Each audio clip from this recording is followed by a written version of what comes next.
Hi, and welcome back to the Minnesota Comic Exchange. Uh, Today, we're actually going to be doing something a little different. We're going to do a discussion on the top 5 Marvel Cinematic Universe movies. I'm going to go around the table here, have people introduce themselves, and then we're going to hop to it. Hey, how's it going? I'm Chris. I'm Bobby. I have a podcast called The Digital Graveyard. I'm also on TikTok, Twitter, all that kind of good stuff. Same name, Digital Graveyard. Hello, I'm John, and I like comics. And I have a blog post called The Back Shelf where I review comics and stuff. I'm Jerciho. I like comics and movies. And yeah, thanks for having me. And Tony. Hey, all you internet people and good folks out there. I'm Tony, and I love comics. No, you don't. You liar. Why are you here? I don't like to flex, but I am the creator of the Minnesota Comic Exchange. Feel like I have to flex, you guys telling everybody all your stuff.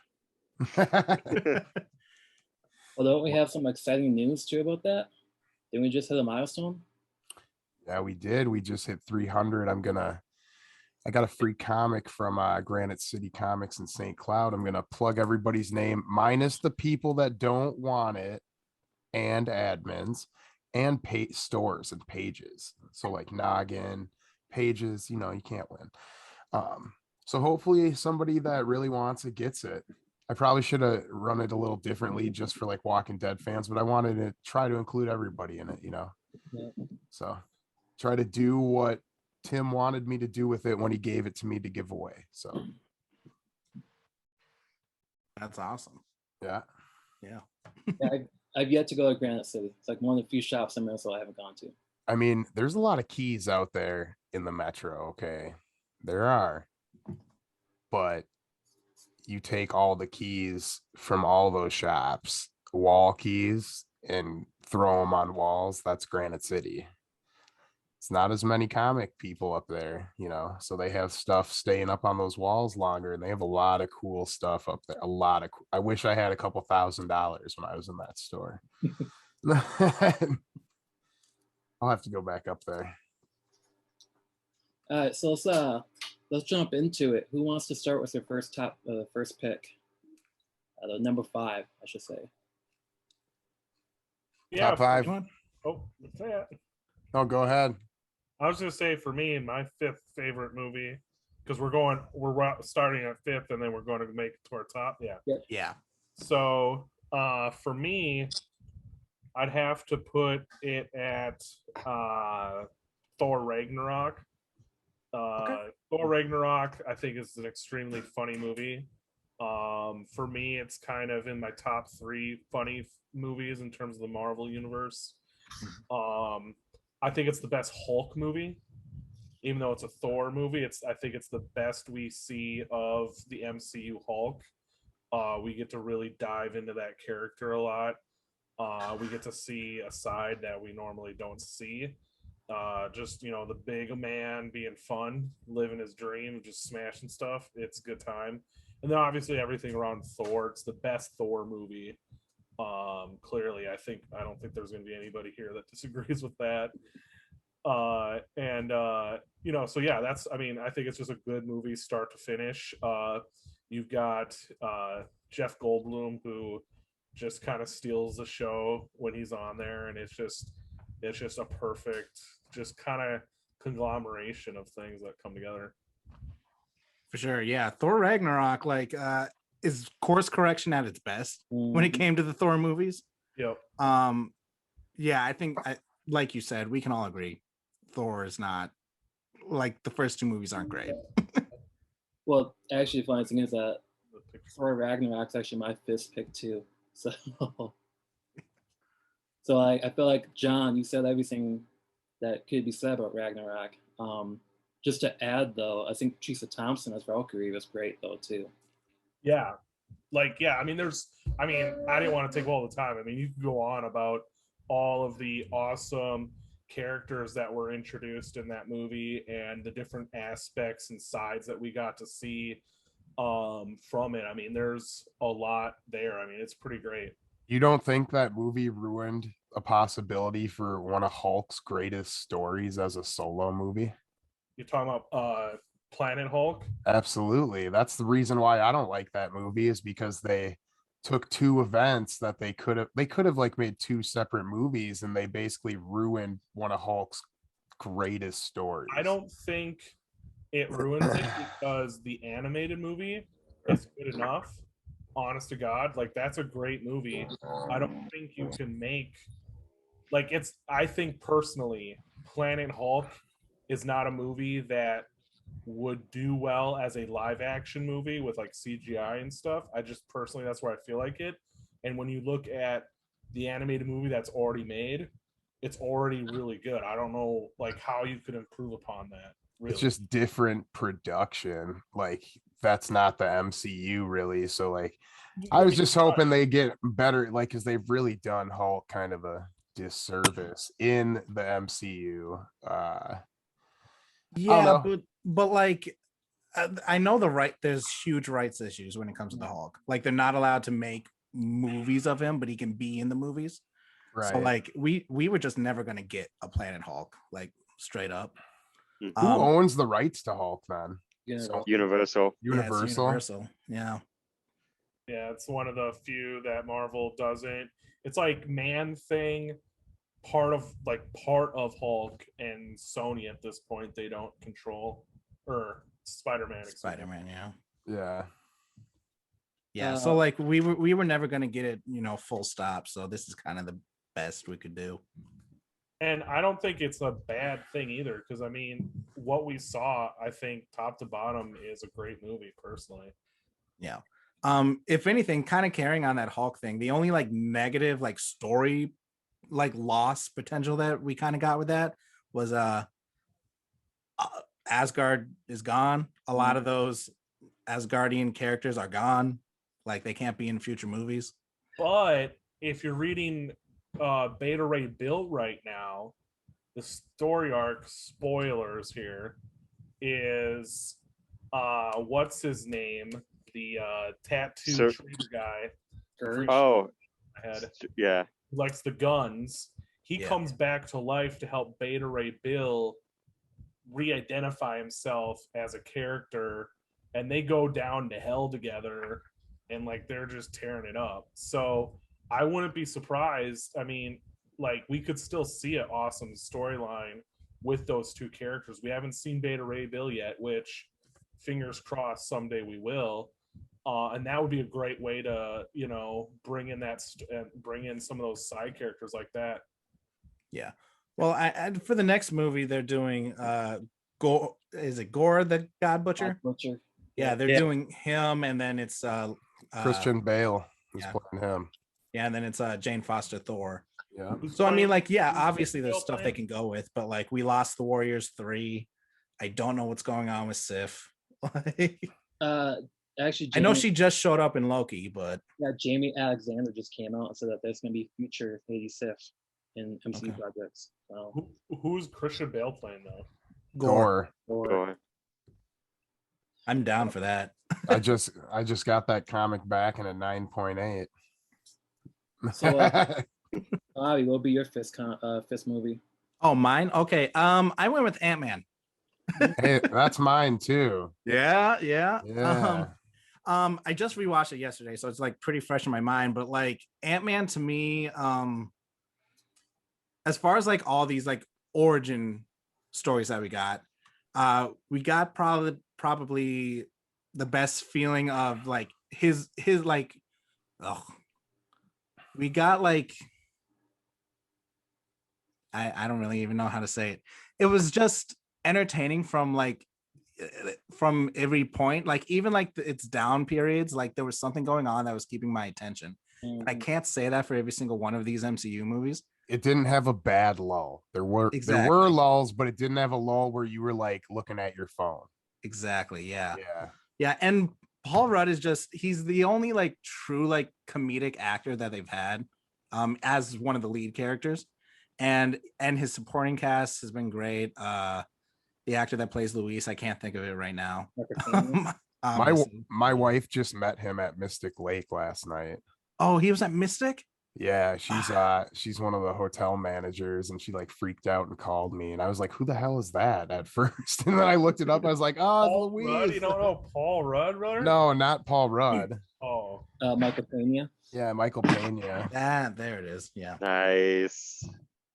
I mean, yeah. I mean, the casting of Ant-Man, I think, was really great. I like the fact that they went more for the scoundrel Ant-Man versus scientist Ant-Man. Yeah. Yeah. And they picked. I think it's a perfect casting. I love that. I love the whole cast of the first two Ant-Man movies. I think are fantastic. That's on my list actually at number 4. But yeah, so I mean, I think it's one of the funniest. That one and Thor. I haven't revealed my first funny one, but Ant-Man up there is that's one of my, I think, one of the all-time funniest movies that Marvel's done so far. Yeah. And I do also want to say, like, both Ant-Mans really. The fighting choreography, just because they're allowed to do that whole shrinking and everything, just like really helps like pull it together, especially like in the first movie, they really did this whole they're fighting small, and then it just zooms out to like what we would see, which is just like a train tip over. But like it was epic. It's from their point of view. Exactly. That is another thing I really enjoy about that Ant-Man movie is I mean, you nailed it right on the head. The whole, the in and out, the small, big dynamics. They did a really great job with the action choreography of that movie. Yeah, for sure. But that's really all I can say. Like, I do think it might have been a little better if Edgar Wright had stayed on completely. But overall, it worked. It's in my top 5, so I think it's great. What's your top, or what's your number 5, Jerciho? Oh, it was a close one. I went with Thor 3. I like Thor Ragnarok. It had to make the top 5. I agree with everything you guys have been saying. I thought it was easily one of the funnier ones. I love Taika Waititi's work. I know a lot of purists don't like how Thor is portrayed, but I don't know. I enjoyed it. I got different versions of Thor that I didn't think I was going to see on screen, and it was a quality movie. I thought production-wise, I like the callback to Kirby. Sometimes those real simplistic geometric backgrounds really pop. No, the characters introduced I thought were strong. Hey, they're Marvel movies. I'm not looking for that depth, but I enjoyed it, and it was memorable. It's one of those ones, honestly, if I'm gonna throw something on, I throw that on a lot lately. So, and it's not because I enjoy the background noise, but I get a chuckle out of it listening to it.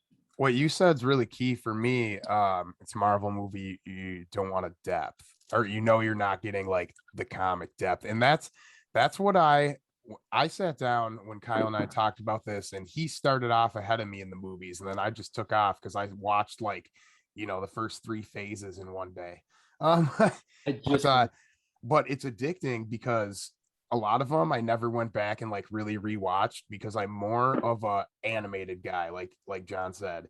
When it comes to superheroes and me, I don't really like a lot of CGC because I'd rather have it be a drawn animated movie or animated on PC movie. But like, it's really fun watching these back to back because it's like 3-hour TV shows that link for the most part. And yeah, it's really hard for me to come up with a 5 because I watched it in that aspect. So it's like I watched like season 1, and but you can't get mad because there's not a lot of depth, in my opinion. I tell people that because it's got to be entertaining. You got to be able to bring your daughter to it that wants to see Thor, and she's got to understand what's going on because she's not your daughter per se, anyone's kid. I get it.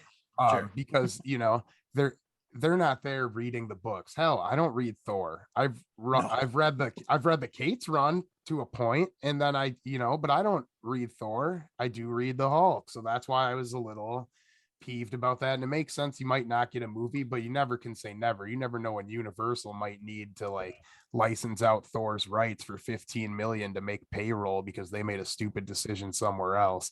So you never want to say never, because that could be an ace in the whole asset for them to create capital. But you know, sorry, got sidetracked on that. That was Jericho's number 5. But just what you said, like, really gets me going on it, because you can't get too hung up on the details in Marvel movies. I feel you for Hulk's portrayal. I'm happy to get any version of Hulk. I thought this one was a fun one. I'll have to harken back to what John had said about the big guy just sort of having fun. But I thought it was sort of connected. I like his Hulk tantrums. Well, exactly. I don't know. I enjoyed all of it. I thought it built well it culminated to the end with a big fight. Again, the humor was good. I know some people, they dislike that part. I'm willing to take it. I enjoyed it. So it was a good 5. So it was also Hella's really good in that movie too. Yeah. Yeah. Sean's cringing right now when he watches this. Like, he's at home, he just got off work, and he like just turned off the video. I mean, Hi, Sean. Hey, Sean. Kind of what to Chris is saying, like, yeah, we don't see the development individually from the Hulk in this movie, right? We have to look at the greater whole of the seasons to see the full development of the Hulk. But with Thor, though, in that movie, you do see some significant development through his character in that movie. Like, he goes and that's through dark space there. And that's really been the advantage of like rewatching all these movies, like all, from the beginning to the end. Because yeah, some characters like the Hulk or Black Widow, obviously they didn't get their own solo movies, so their development had to kind of be, done in their crossover movies, and little by little as we moved forward. Mm-hmm. Yeah. So Tony, And to be fair, I mean, we want to talk about development at times. Like, the comics don't always develop characters very well either, though. Nope. There's a lot of Thor where it's just him and Hercules getting to wrestling matches with the Wrecking Crew, every 10 issues. Just a bunch of big He-Man wrestling men, spandex. I'll take your word on that. I have no idea. Yeah, I've read a quite, because my uncle collected a lot of Thor, so I've read some of the older Thor stuff, and yeah, I mean, like, one of my favorite, I can't tell you which issue it is off the top of my head, but yeah, like, Thor's fighting like the entire Wrecking Crew, and he's kind of getting his butt tossed a little bit, and then Hercules comes around, and he's like, "I'm Hercules, the Prince of Power, and I challenge you, Thor, to a wrestling match right now." And like, just tackles Thor while he's like trying to like fight for his life. It's Crazy. What's That's Tony's number like 5? 50% of Thor. My number 5 is The Incredible Hulk. And Okay. I'm going to have to say, because It's my number 4. I'm going to respectfully disagree with John's sentiments on Hulk and Ragnarok, and that I think an Incredible Hulk is the best version of the Hulk that we got in the MCU, and in the sense that when I look at Edward Norton, I see Bruce Banner. That, I mean, he just fits the character so well. And when I read a Hulk story like the Immortal Hulk, I don't see the humor in Hulk. I see a dark, gripping story with Banner trying to deal with this essentially demon inside of him, like this mental and physical struggle of like just facing this duality, which I think Incredible Hulk encapsulates so well. I mean, hell, just him trying to find a cure just to keep the man inside at bay with multiple attempts even, and just him trying to get Betty back, like the love of his life, like the one lady that he would literally lay down his life for. I think that movie is just so good at encapsulating the character, and quite honestly, and no offense, but I think it did a much better job than Thor 3. I'm not going to disagree with you in whether it was better or not, but I will agree that I had a hard time. Well, that Hulk movie ranks rather high with me. It hits a lot of notes, and I think what gives it, in my eyes, was viewing it early on or when it came out, was that I didn't have any hoopla to tie it to. Right, there wasn't any expectation of what it had to live up to, more or less what part of the story that it was contributing. Right, I was just getting a Hulk movie. Like the idea of an Avengers movie was pretty far off still. But I agree. I liked Ed Norton's portrayal. I know people will say that there's some behind the scenes drama. Regardless of that, I liked how he portrayed it. I liked Liv Tyler. I liked how it was a cat and mouse game. I enjoyed it. And keep in mind too that I really enjoy the Hulk. And the prior serving a Hulk, as much as I wanted to love Ang Lee's vision for it, that was my prior serving to getting Louis Letterer's Incredible Hulk. So, but no, it didn't make my top 5. But I feel you, dude. I really do feel you on a lot of that stuff. I mean, when they gas that Skyway and he pops out on campus, I still watch that because like he kicks him and he tumbles into the tree. Like I waited a long time to see stuff, and that was pretty sweet. So I'll take that. I'll take that. But no, it didn't make the top 5. But no, I feel you on the pick. So we're on 4 now, I think, aren't we, Kyle? Did everyone get their 5 in though? Yeah, we got 5 in. And then Tony said my number 4. So, well, if you have anything to add to it, I just honestly, it doesn't do justice to the comics because I've read them. I've read them. But it was a whole lot of fun. I love Liv Tyler in it. If we're talking about who's playing Bruce Banner out of the people who have played him, he's the guy for me. I did really hate Mark Ruffalo, and these guys know it. Bobby, you are new to knowing me. Like I have been saying, get Mark Ruffalo Hulk out of my life for years. And I went back and I watched all these, and I hate him less as Hulk. I do hate him a whole lot less, but that's honest. It doesn't mean he was the right choice. And in my opinion, I'd rather have any one of you guys playing the Hulk over. That'd be sweet, but over Mark Ruffalo. Are you sure about that? Painted green. I totally get it. Like Ed Norton was a perfect cast when they got him, but he's an asshole though. Exactly. Behind the scenes stuff kind of cost him this of a job. Like I have to respectfully disagree on my opinion. I don't like Ed Norton as Bruce Banner. I think they did a great job of encapsulating the core essence of the Hulk in the Incredible Hulk. Like, I'm not going to disagree with that. I think they did a great job there. Ed Norton as Bruce Banner to me, though, was, for me, flat. I thought his acting in the movie was kind of flat in terms of He thinks you're flat, man. No, I'm kidding. That's fine. Like he probably does. No, I actually, because I think what we have to first think about is, are we judging the movies based on like the purest concept, or it's its own medium concept, and what works for one medium doesn't necessarily work for another? Like if we're gonna go with maybe more purist concept, I can kind of see the Ed Norton perspective. But if we're going for what works as the Marvel Universe and the kind of persona they're trying to establish with Bruce Banner in the Marvel Universe, I think Mark Ruffalo's done an awesome job. I really enjoy, because for me, when I watch Ed Norton movies, it's kind of like watching like Dwayne Johnson.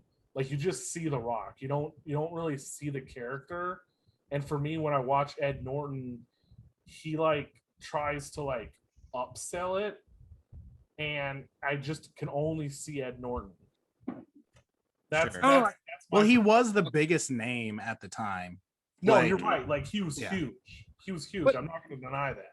and maybe how I remember him is different, but I remember him being a character actor, you know. Me So too. I think of Rounders. how you're describing is more like he was always. I didn't look at him and think he was playing the same thing every time, but I hear what you're saying, but I didn't feel that. I thought, if anything, the whole character he acted in instead of pretended to be someone else. Good at cards, a psychopath. What else has he been in? A thief, right? You know, he was a scientist on the run. You know, that was.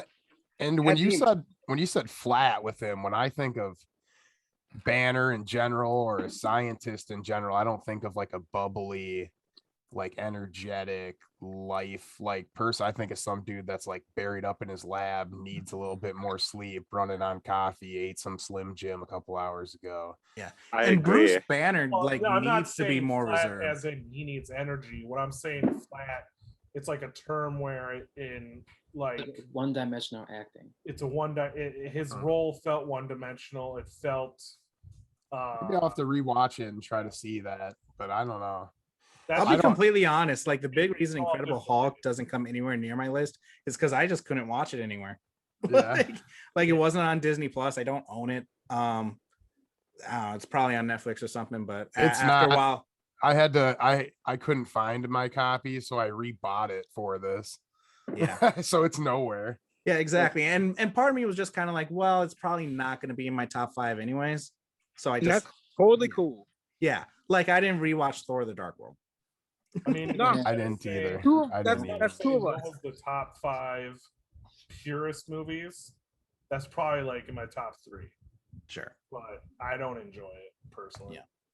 So, I mean, me when it came to choosing my 5, it's just kind of like, well, I think we're on 4 right now. Well, I'm just saying in general, sorry. me when I chose my top 5, it was just kind of like, which ones do I actually want to go back and watch once in a while?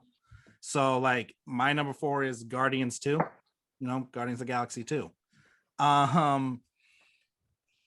Just first and foremost, like just rewatching it, I was like, oh my gosh, they gave Rocket so much like insecurities and stuff that like I really attached to, because constantly everyone's calling him a name and it's always derogatory, and he's just so down on himself for most of the movie.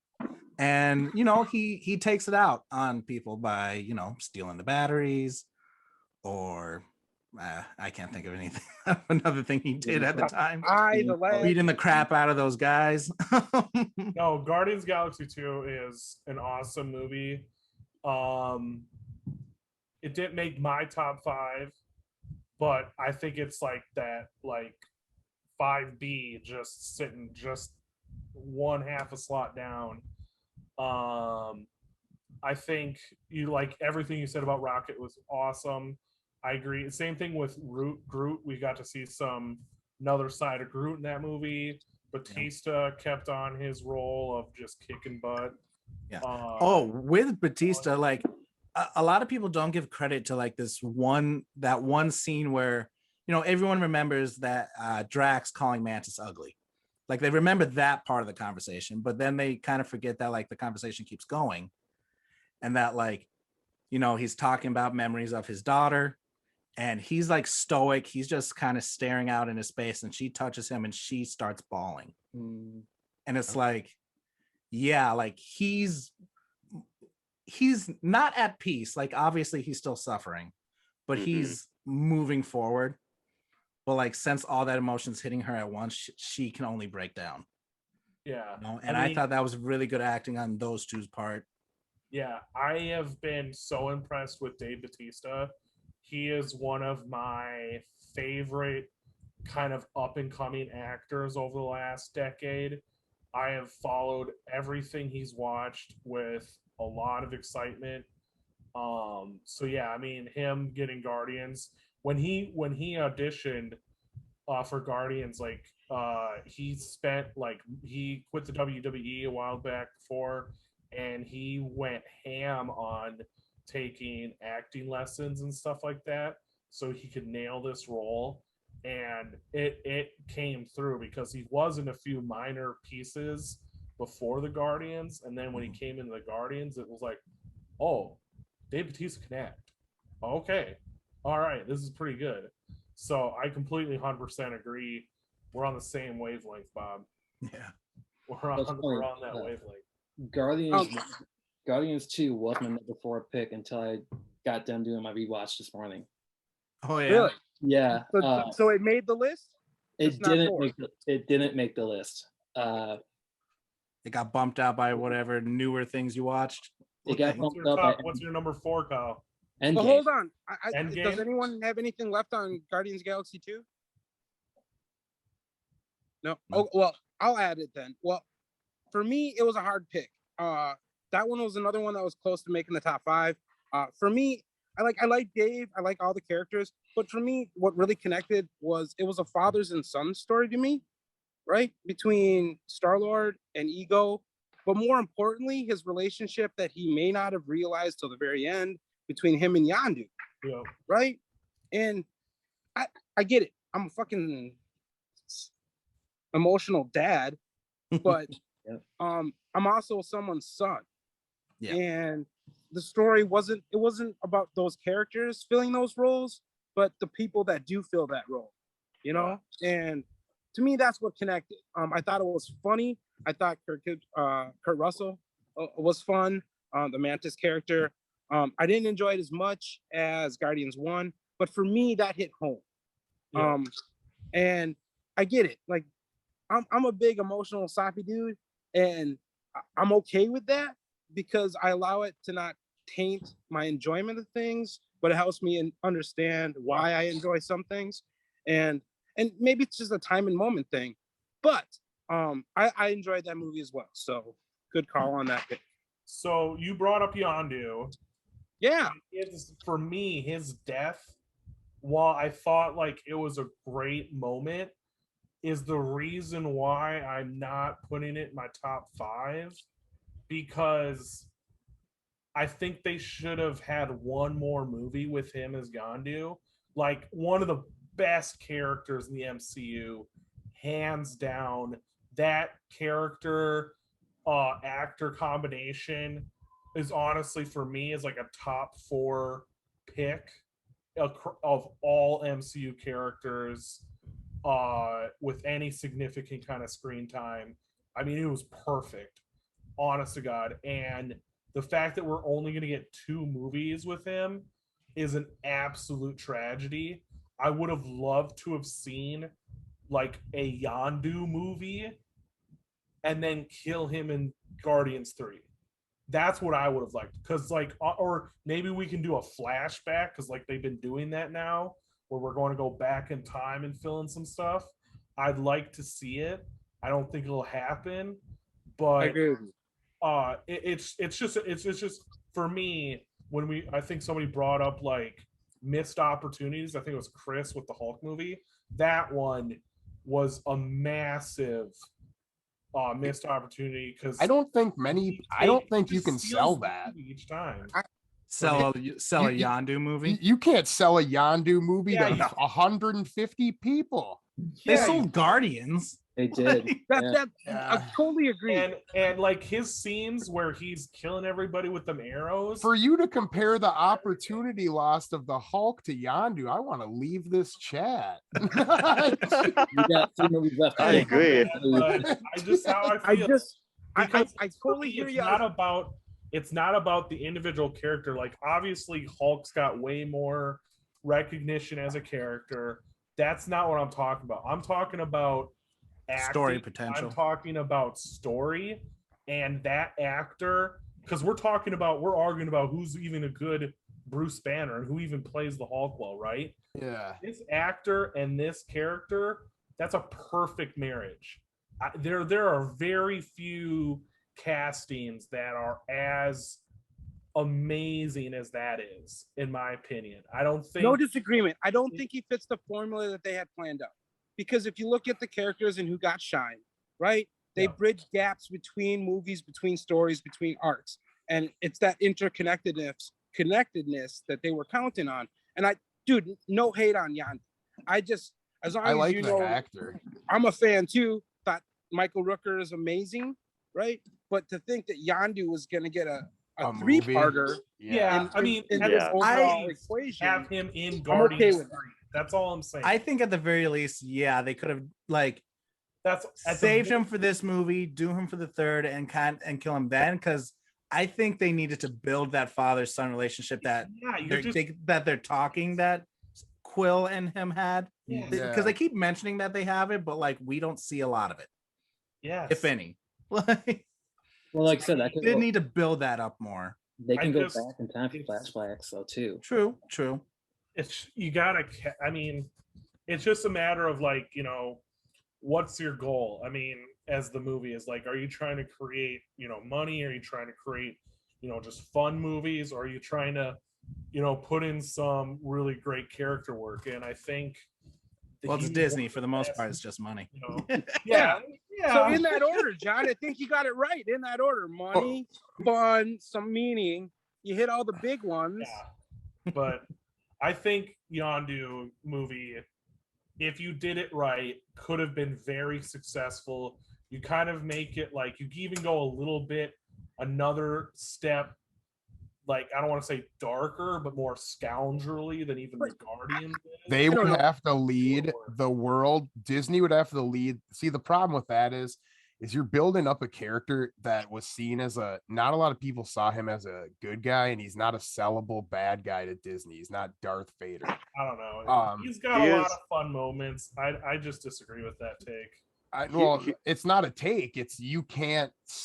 They would have to spend 3 times the amount of money advertising and promoting that movie to break even on a film about Yondu. Because he was a very popular actor coming out of Walking Dead, and everybody ended up hating the fact that he was gone. And like at the time, he was an extremely popular actor. I don't even know he was in I don't watch The Walking Dead. So I mean, okay, but do they hate the fact that he's, you know, no longer in the franchise anymore, or do they just hate it because he had that great moment towards the end of the movie? I hate the fact that he's not in the movie, like legitimately. Yeah. Like I hate that he's not going to be in Guardians 3 because he's that Peter Quill Yondu connection is more or less half of those movies. Like they're half of the fun aspect, the banter back and forth between the two of them is what I think sells the emotional draw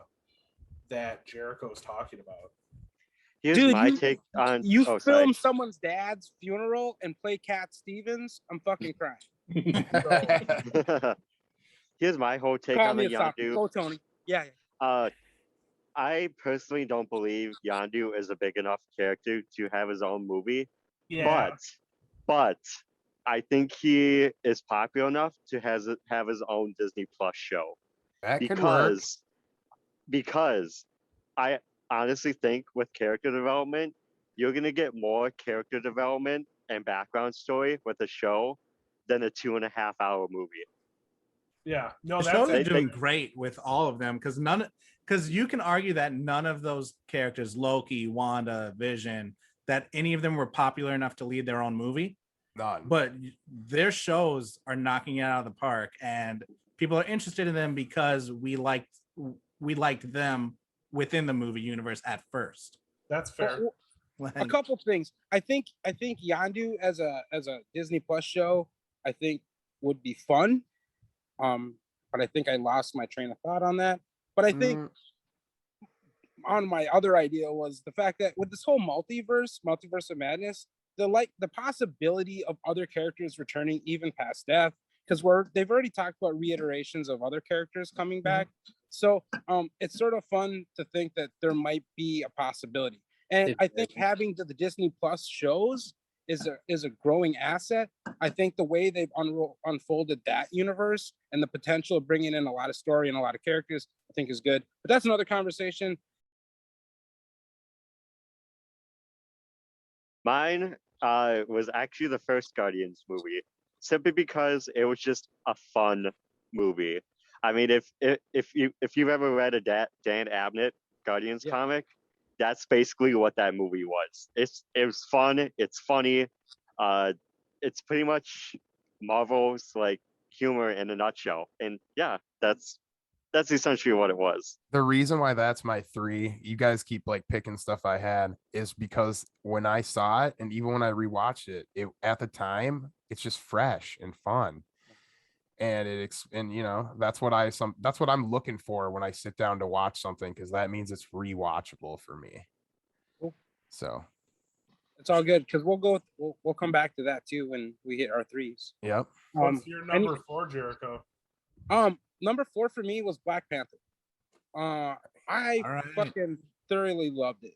And outside of emotional things, it would have been a lot higher.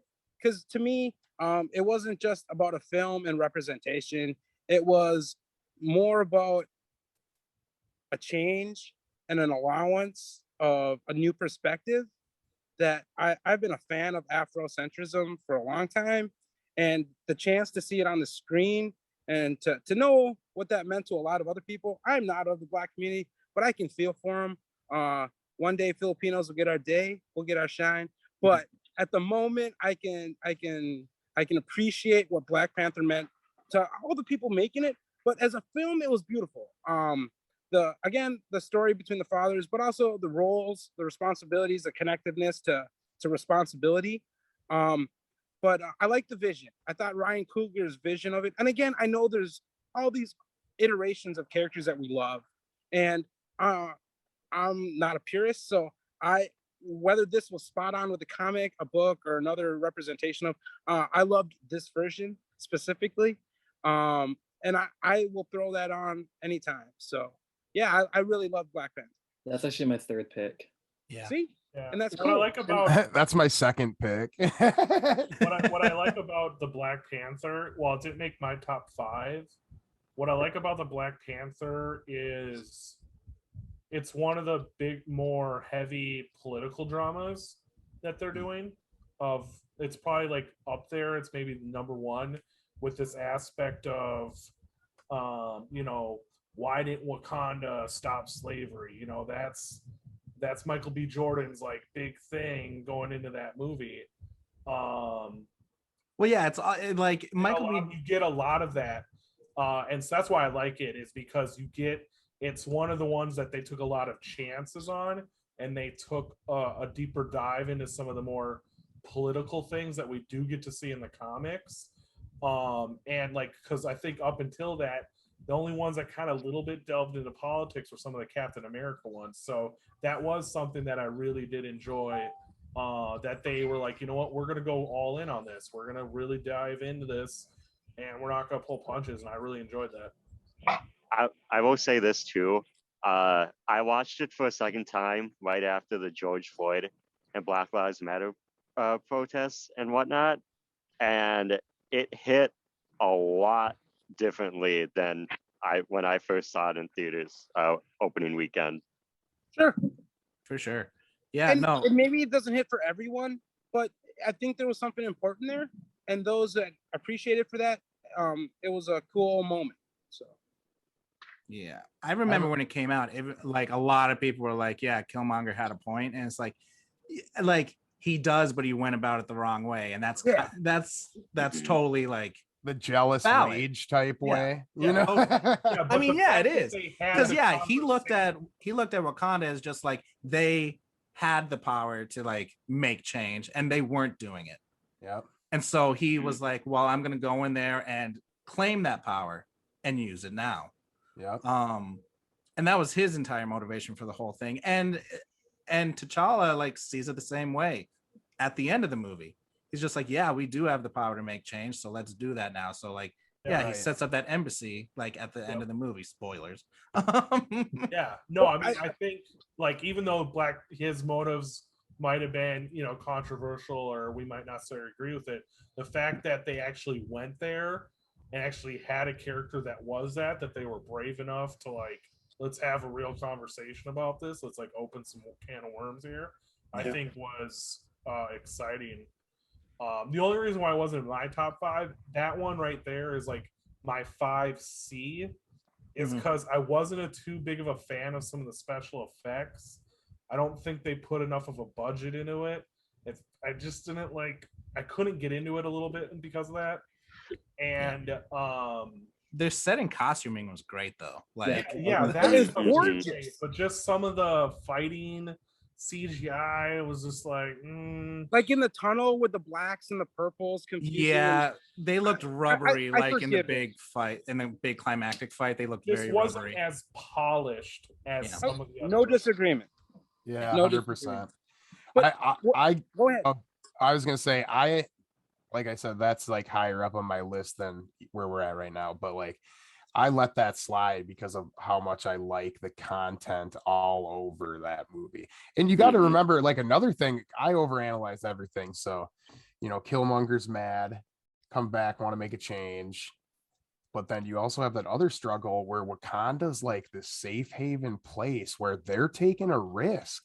They're taking a big risk if they open up, you know, they open up. It's kind of like a Wonder Woman situation, you know, like there's no outsiders in these places. There's been a few exceptions, but they're taking a big risk opening up the world to the most modern technology outside of alien technology on the planet, you know.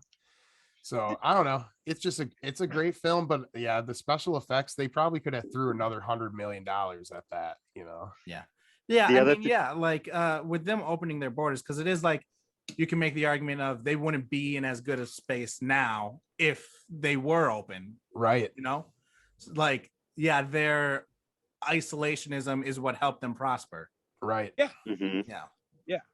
So like, and yeah, that I can sort of see that feeds argument. that whole concept of if these people historically were allowed to flourish without the interference of, Yeah. and whether you look at that as a wall, outsiders or inside, whatever, it's pretty amazing technology wise and culturally wise what they were able to achieve story wise. So yeah, it's just yeah, so many layers. And that's what I'm talking about is this conversation we're having right here. Like the level of conversation that movie has elevated versus some of the other movies. It's like when you watch maybe like a, you know, just I'm gonna just pick one at random, Iron Man 1 conversation amongst fans, right? The level of conversation you're gonna have is gonna be about like, oh, this special effects are so good, and not that it's not a great movie, right? But the level of conversation, the heightened awareness. There's a different depth to the top to that. It's one of the top depth of content that does that for me. Totally. And now I feel bad for not having that in my top 5 at all. Yeah, for me, it just was like there were these 3 movies that were like right there at 5, and I just was like, you know what, I have to think of which one I want to put in there, and it just for me was just a half a step below Thor Ragnarok because it just wasn't as polished. For me, it was kind of just like, it was that and like Ant-Man, and I'm just like, I'm gonna bat for Ant-Man because I'm sure someone else is gonna bat for Black Panther. See, Ant-Man's my 4. Ant-Man, Paul Rudd obviously was amazing. He's another one of those awesome castings, and it's one of the funnier movies. It's one of the top 3 funny movies for me in terms of the whole universe. I won't talk too much about it because we've already talked about Ant-Man a lot, so we can move on. Yeah. Who's got a number 4 left or more? I think we've hit everybody's 4 now. I think you were last year, Phil. Yeah, I just mentioned Endgame as mine. Yeah, Endgame's good. And Endgame, I mean, it's a solid like season ender, man. Like that is a solid movie all the way around. Well, I watched it this morning at like maybe noon, so at lunchtime. Yeah. By 3 o'clock, I was bawling. Like seriously, I was crying. Like just the moments Morgan and Tommy, like I was done for. Man, I had a hard time deciding between Endgame and Infinity War and justifying it, not combining. I was going to protest, so I just excluded them both. I didn't count it because it's right up there. I don't have to justify it with you guys, but I picked a different 5. But I love Endgame. I know earlier in the week, couple weeks here, I heard a lot of positive stuff for Infinity War and stuff against Endgame, but I'm happy to hear Endgame's getting some love. So I like Endgame. I like Endgame over Infinity War for 2 big reasons. One, we get to see Captain America wield the hammer, which we all know he could have done since day 1, and all these haters just can just go sulk in their beds and cry themselves to sleep. Because my man, Captain America, of course, he can wield the hammer. Like, he just doesn't want to show anybody up. So he ain't that kind of guy. All right. So I love that aspect. That whole scene where it's just him and Thanos, and he's like, I knew this all day. I'm like, this is one of the best scenes that they've done throughout the whole movie. It's just that one moment right there was so well done. And then the Falcons, like, on your six, play back On your left. On your left. first time they meet. You know, it was really well done. It's not my top 5 just because I think the same reason with Jericho, like, it's special just enough to put more aside. than just a movie. It's like, it's too big. Yeah. Yeah. And it made it too hard to get the other 5. Like, it sucked So up too if I had to follow you guys' damn rules. So what's Chris's number 3? Mine, Yeah. it was Guardians of the Galaxy, The first All one. right. the All right. first one. Yeah. I said Did anyone when else it love the happened. music as much as I did. Oh, I have Like- the vinyl. I got the Dude, vinyl, I have the homie. vinyl too. Like, you I gotta. got both of them. You got to have volume 1 and volume 2. Yep. Actually, the wife bought them for me because If she I collected loves them. vinyl, I would have it, but I don't. Yeah. The I know I biggest- date myself, but that shit is what I grew up on. Yeah, And like, I remember better days when that shit plays. So that We- made it special on itself. we talked about the franchise Guardians, but like it was just refreshing when it came out. When I watch it, it's fun, it's cool, it's silly. I don't read Guardians, so it's just pure entertainment for me. I got a kick out of it. I was a big Parks and Rec guy. Chris Pratt's not the greatest person off the screen, I've come to find. It's But, all right. He's a pretty but- good guy. It's No, all Tony hit it right on the head though. Just so you guys know, I totally agree with him when he compared it to Abbott and Lanning. Their run, the portrayal, the dialogue, it was witty. I know Gunn brought his perspective to it, that dark edge to it. But no, it was a lot of fun. So didn't mean to cut you off, Bobby. I think what helped Guardians when it came out was just the fact that, like, I'm gonna assume none of us here were reading Guardians prior. maybe to, like, Jericho. Jericho. I have a the little issues bit. to prove it. Hey, Okay. I have But, first like- Rocket And Raccoon Tony, wrong. and Tony. Yeah, but like most people didn't, and in a Agreed. way, we didn't go in there with any hangups. Like, you know, we go into Captain America, Spider-Man, any of those movies, like having a general idea of how they should be. Whereas with Guardians, it was like, well, it's different. Like, I don't know what this is. And that's not to go on to the same conversation as we just had, but that's why I think a Yondu movie could actually work. And it's because, so I am obvious. I think we're all aware that the fandom of Marvel and Star Wars and kind of geek movies can be extremely toxic. And you know, we can't have, you know, directors and actors have any kind of freedom to, you know, portray characters. I think there is that. I think what Bobby's saying is spot on, because it was one of these lesser known B titles. You know, James Gunn had a pretty free reign to bring about a vision, and start to finish, it's there. It's Even the dance battle, I still have mixed feelings about it. But I thought if it didn't end that way, would I be complaining about something else? So I take it. You know what I mean? I like that movie. Who's next on number 3? I mean, I can be. Do it. I put Spider-Man Homecoming. All right. I'm just a huge Spider-Man fan in general. And yeah, I just thought Homecoming was so good. Like, it really helped that because at the time when it came out, all the like Marvel movies we were getting by this point were very like big in scale, you know? And Spider-Man is probably dealing with the lowest, you know, stakes of anyone. Yep. And that was nice. It was good to finally get our friendly neighborhood Spider-Man back. Right.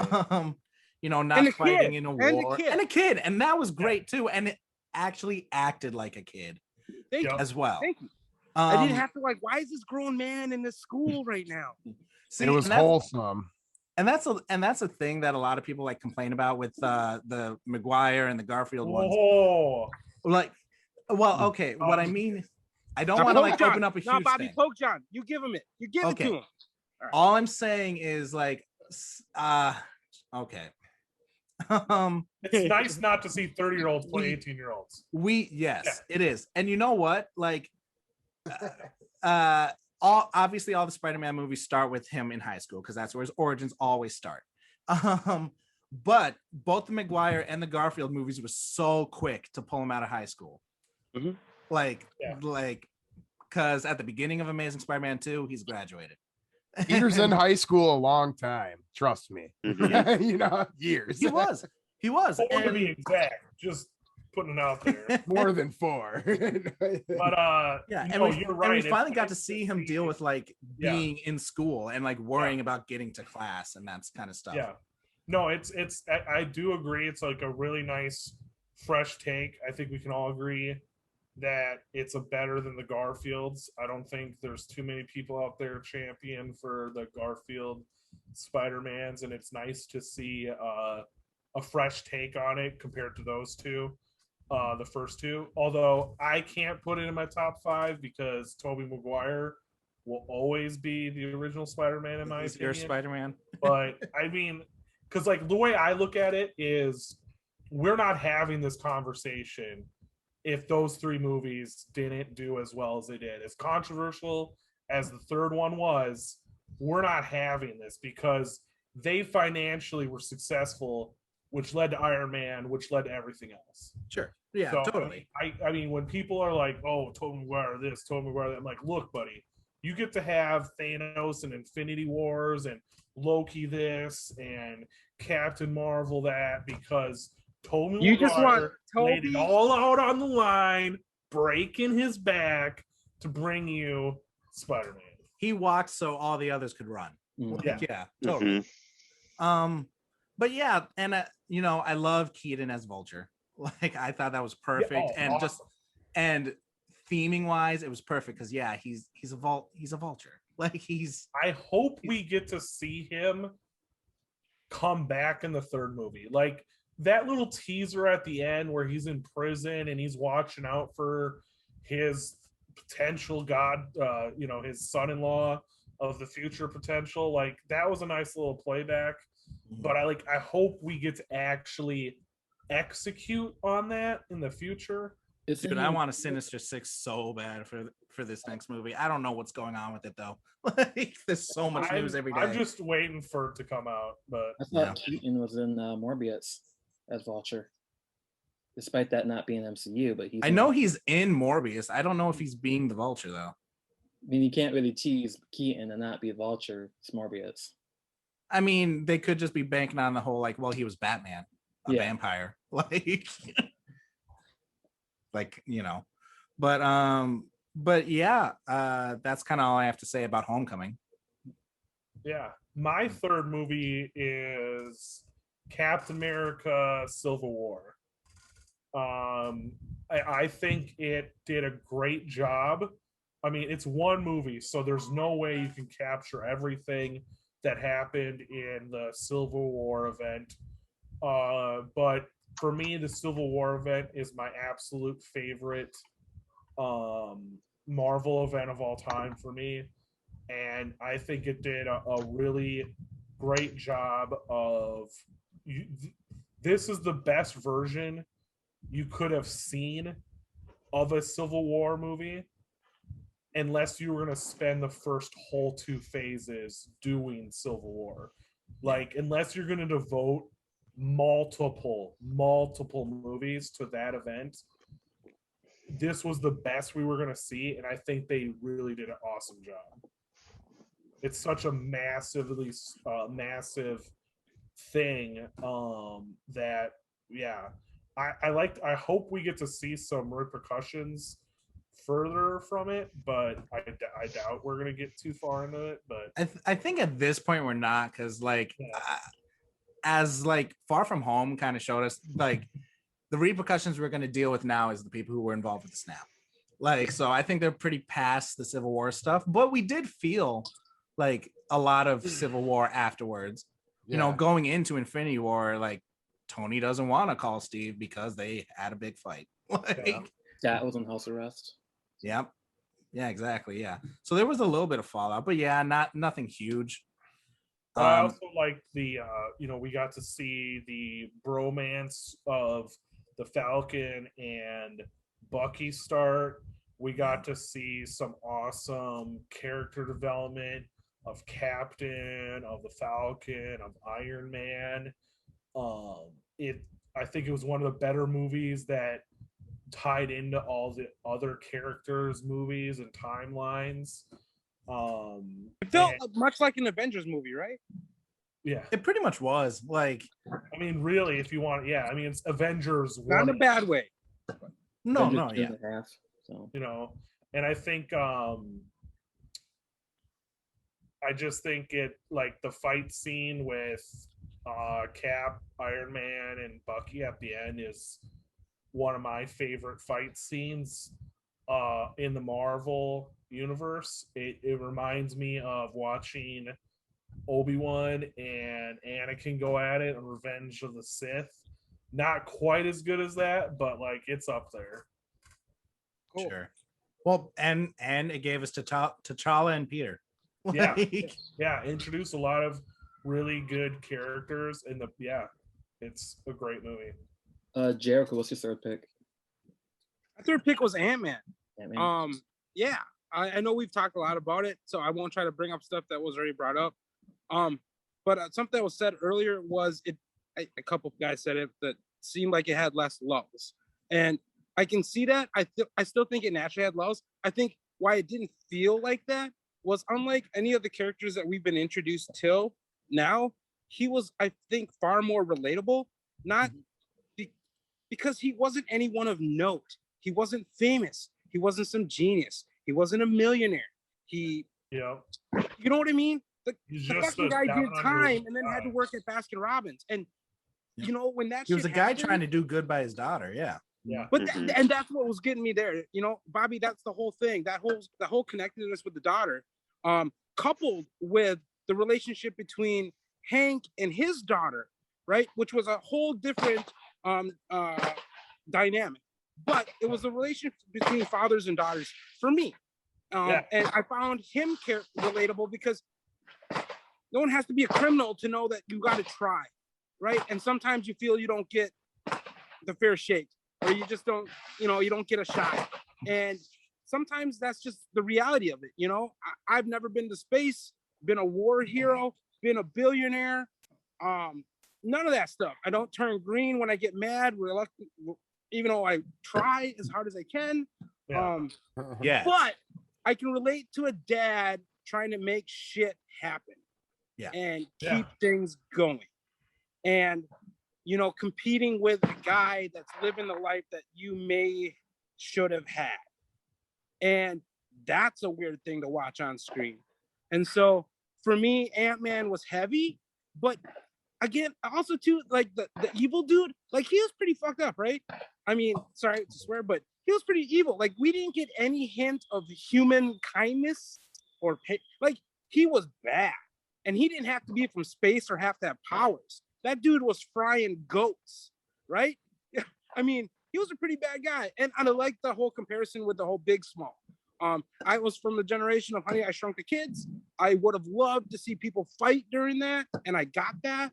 And I think they did a lot as a film, which maybe is for a different conversation, but it offered a lot when we were getting this grandiose scale stuff on an intergalactic level that we were fucking captivated by a guy trying to escape fucking a tub filling up, you know? Mm-hmm. And so I like that. And do I still watch it over again? Yeah, I do watch it over again. And the one gentleman, he is hilarious. His team of guys minus T.I.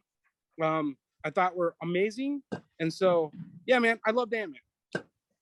Yeah, my friends and I call Ant-Man a palate cleanser movie. Yeah. I like that. That's the Spider-Man movies for me. Because like they come after, the Avengers and Civil War. So Tony, what's your number 3? For my number 3, I'm gonna preface because I know this movie gets a lot of controversy, but I love Captain Marvel. In general, I love Captain Marvel. She's one of my favorite Marvel superheroes. In general, uh, it's just a fun movie. To be honest, though, my casting would have been Ronda Rousey. I think she is a more Carol Danvers looking character. But I mean, Brie did a good job in delivering the character. But outside of the movie, how she acted, that's a whole nother story in and of itself, which we're not going to get into. But no, yeah, I think the movie did a good job in bringing the character to the screen, introducing her, giving her a background story, and just showing who she was, like what she can do and whatnot. Good pick. Yeah, I think it's a good movie. I mean, it's a fun movie, start to finish. We get to see some, new characters, Super Skrull, and a bunch of other cool. We get to see a little bit more background with Nick Fury, how he gets his little scar and everything. It's good. Well, there's a lot of. First of all, good pick, Tony. Captain Marvel for me was a really close. Almost made my top 5 for a lot of reasons. But just to go back to the origins, there's we really get Fury's origin, right? We get Danvers' origin. We get Coulson's origin. We get Talos' origin because there's going to be Secret Invasion, so he's part of that. And then we get both the Rambos. That's over half a dozen first appearance origins in this movie. Now, people can tear it up or be hard on Brie Larson, but I enjoyed the movie.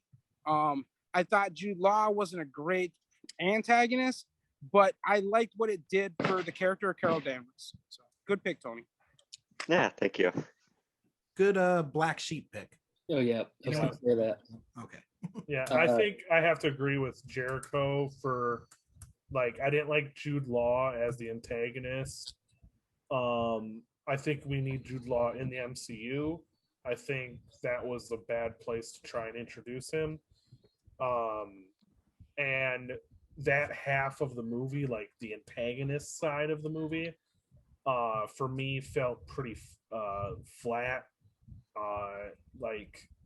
It just was like, oh, she has amnesia. Like, cool, I guess. Yeah, the storyline and twist, sure.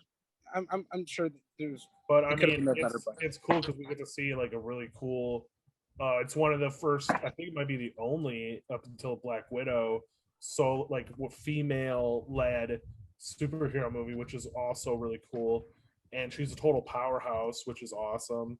And I wish Nora was here for this, for the sake that not that we have, but in this sake, I thought that the Captain Marvel movie was at least an attempt to portray what young girls may feel or experience, and when trying to do anything.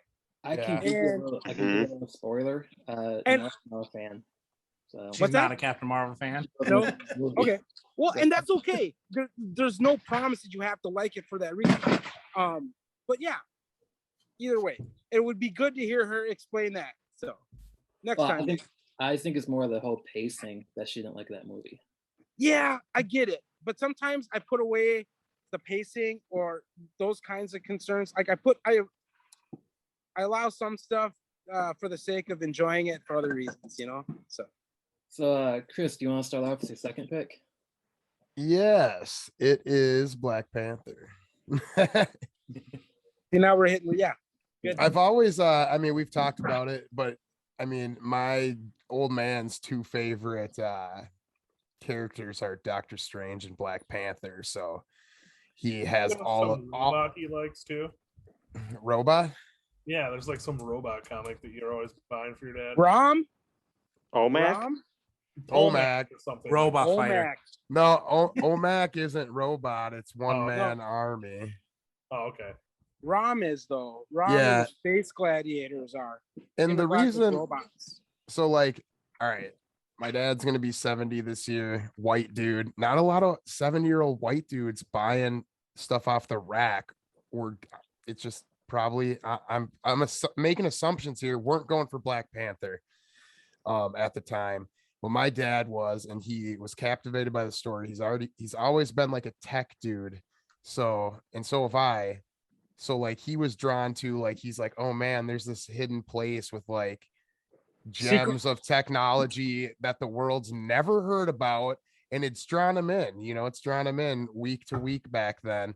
So when I watch stuff like that, I'm watching it probably with my dad and watching him watch the movie partially, but like it was just that movie broke a lot of ceilings. Oh, did yeah. a lot Mhm. did a lot Yeah. did a lot of good, broke a lot of glass ceilings. And like we talked about it, they probably should have given them $100 million more of CG animation budget. But I mean, I love that movie. It's probably almost number one, but it's not my number one. But if I had a 1A and 1B, it'd be 1B. So, Well, I mean, I gotta be honest. Ranking the MCU is extremely difficult. say that again. Oh, ranking the MCU is Yeah. extremely difficult because like each movie, like I like this at a certain time period, but when we watch it, it's like I'm gonna move a movie here because that one's not as good as the one I liked before that. Right. Bobby, what's your number 2? Spider-Man Far From Home. Nice. So you love the sequel more than the Nice. first one. Yeah, I did. Not speak on it. Yeah. First of all, I love that it dealt with the fallout of Endgame. But honestly, like not enough. They could have gone a little harder on it. Like for example, if I had just lost my kid for 5 years, I would not send them on a trip to Europe. But introducing Mysterio, that he was kind of taking advantage of that, like the confusion that the snap happened, that he took advantage to create this whole thing. The connection to Stark. Yeah, the connection to Stark, who like I spent like so much time watching like the Iron Man movies, and I think whatever.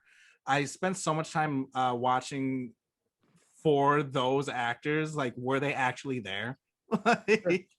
And I don't think they were, but but I do love that. Yeah, it put a connection to Stark. Plus, it also put a new weight on Peter's shoulders of like Iron Man's gone and Cap's gone too. Like, so who's gonna fill their shoes? And some people are asking him, "Will it be you?" Boy becoming a man almost type struggle he's having. Exactly, and a lot of audience at the time were asking the exact same question. Like, yeah, with them gone, who's like the big character? Who's the like the linchpin? Because Iron Man's gone, so who's the new linchpin? And it's like it might be Peter, but it might not. So he had to become his own man in that movie, and just Mysterio's so cool. Yeah. You love the classic costume. I mean, to the cape, to the shoulder pad. I love it because Mysterio is such a character that's like it's stupid. Like the helmet is stupid, his gimmick is annoying at best. Like, but I think Kevin Smith said it well when he said, like, the effing fishbowl, man. We got the fishbowl. One of my favorite action figures is Mysterio. That costume, yeah. Yeah. Well, I like how they made it look current, but still classic. Yeah. Mhm. Now, I mean, that's wardrobe getting a freaking A. So that's good job on them. Yeah. quick question Plus, for you guys. oh sure. Go by. So they're going to be having the next Spider-Man movie, and they've confirmed Garfield and Tobey are in it. Are they bringing in Miles Morales? And do we have any idea of who's going to play Miles Morales if they do? I don't think they've said if there is a Miles. Anything yet? Yeah. Yeah. Because when we not to segue too far, but we're talking about animated movies. The Spider-Verse, awesome. For sure. Yeah. Different list. Yeah, different list. Love to talk about Spider-Verse with you guys. The segue done. Sure. Well, but yeah, I can't wait to see where the next Spider-Man goes, and Yeah. I hope they bring Mysterio back. Yeah. in some way, shape, or form. Yeah, that's one of the things that so far I have been disappointed with Marvel as a whole and a lot of these comic movies, is the lack of we're gonna have villains come back.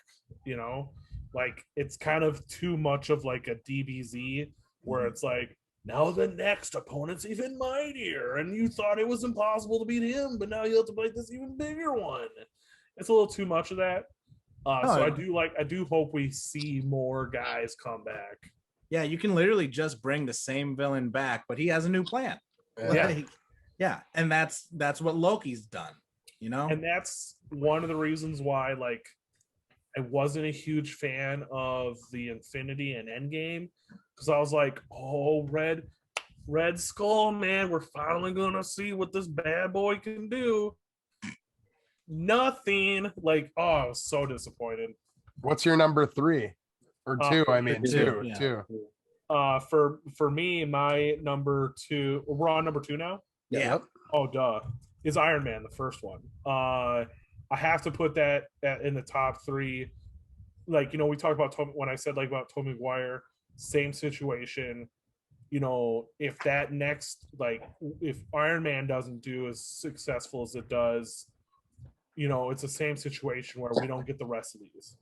And it's one of the most perfect, again, like for me, it rounds off. It's the 4 of the 5 perfect it's the 4th of the 5 perfect castings. You know, before I talk about Yondu, Paul Rudd, I forgot to mention this before, but Chris Evans as Captain America is a perfect casting, and Robert Downey Jr. as Tony Stark and Iron Man is, for me, 4 of the 5 perfect castings that Marvel has done. He is, like, because he as a person encapsulates a lot of Tony Stark's own personal demons, and to see, you know, he's not even acting. Like when they first did that movie, they're like, we don't want you to really act, we want you to be you and like draw upon your own real struggles. And you can see it, and it did such a great job. The special effects still stand out. You know, when the scenes where he's building the suit and he dons it for the first time, and we see all the gears down and turn around and, like, you know, come together. And it has one of the like all-time best endings of, you know what? No, I am Iron Man. Like, it's like awesome. Yeah. Awesome ending. Has funny moments. The action is good. It's just, I mean, it's such a good movie. I watch it. I love it. Yeah. Just to kind of add to the suit thing. Yeah. I preferred his suit in the first movie as opposed to like later on when they're like, it just kind of melts onto him. Like, I'm not a fan of that. I prefer it when it is like the mechanical suit and it actually shows like a little bit of like effort and stuff going on there. But yeah. But yeah, Iron Man 1 is fantastic. And of the like the first wave of Marvel movies, I think holds up the best. Jerciho, what's your second one? Oh, my second one was mentioned early. Mine was Guardians of the Galaxy 1. I'm guilty for running that thing on repeat a lot. So if it was a VHS, you would have burned that sucker out. I would have bought 2 because I knew I would have done the first one dirty. You know? Don't lie to yourself. It would have been 3. It's all right. I probably would have found a way to get a third one. But no, Guardians, lots has been said about Guardians 1. I don't know if I have anything new to add, except it was fun. And it was fun regardless if you were familiar with any of the characters beforehand. It was sort of a fun thing as a comic guy to go into a theater with just a little bit of feeling like I know a little bit of what's coming up, but who knows? And James Gunn was doing some really fun stuff with Super, and Super comes to mind, but he did a couple other movies that I saw, and his take on superheroes and his dark sense of humor and the soundtrack was amazing. I mean, even during the movie. So no, I really enjoy that movie. I play it a lot over and over again. So Oh, solid choice. I'm gonna turn the lights on, so excuse me. I'm sorry. Tony, what's your second? My number 2 is actually Infinity War. As much as I love Endgame, and don't get me wrong, Endgame was a really well done movie. However, I think Infinity War did Thanos a lot better than Endgame did. I'm a Thanos guy. I love him. I love his stories. I love him as a character in general. However, I think in Endgame, they made Thanos a limp noodle in the final fight. Thanos is one who can take 10 or 20 hits before he bends a knee.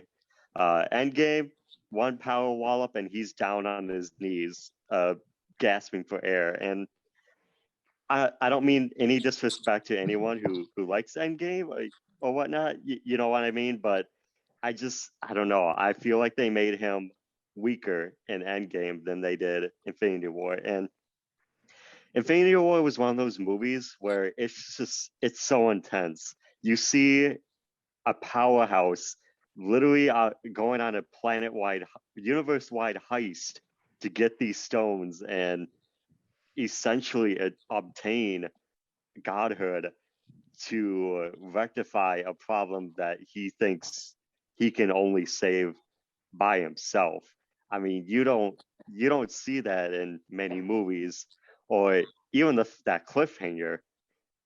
I guarantee you, anyone who didn't read Infinity Gauntlet shat their pants in the theater. Like that's exactly what the Infinity Gauntlet story was like. And my other minor grievance with Infinity War was the stones shorting out. Like, don't get me wrong, I get it from a story's perspective, from the MCU perspective and a creative direction. That's great. That is fantastic. I am all for that.